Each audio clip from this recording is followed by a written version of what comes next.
అందరికీ నమస్కారం. Chilli chicken ఇది ఇంట్లోనే చాలా సింపుల్గా తయారు చేసుకోవచ్చు. ఒకసారి చేసి తిన్నామంటే ఇంకా మళ్ళీ మళ్ళీ చేసుకొని తినాలి అనిపించినట్లుగానే టేస్ట్ కూడా అంతే బాగుంటుందండి. ముక్క కూడా చాలా స్మూత్గా ఉంటుంది. స్కిన్లెస్ చికెన్ అయితే ఒక గంట సేపు ఉప్పు నీటిలో నానబెట్టేసుకొని ఉంచేసుకున్నాను. గంట తర్వాత చికెన్లోనే కొంచెం ఉప్పు, కారం, పసుపు, ధనియాల పొడి, జీలకర్ర పొడి, చికెన్ మసాలా, ఒక 2 స్పూన్ల పెరుగు వేసుకొని ఒకసారి కలుపుకోవాలి. కలుపుకున్న తర్వాత దాంట్లోనే 2 స్పూన్లు కార్న్‌ఫ్లవర్ కూడా వేసేసుకొని కలుపుకొని ఒక అరగంట అనేది ఫ్రిడ్జ్‌లో పెట్టుకోవాలి.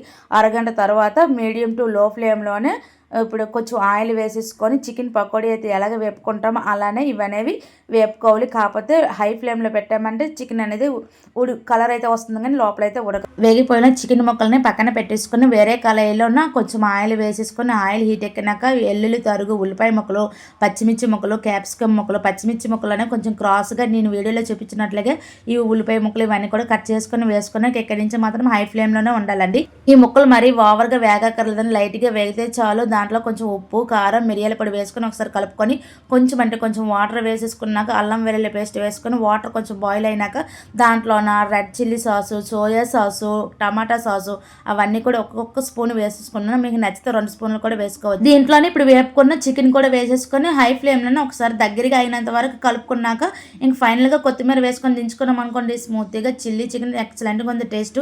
వీడియో నచ్చితే ప్లీజ్ సబ్స్క్రైబ్.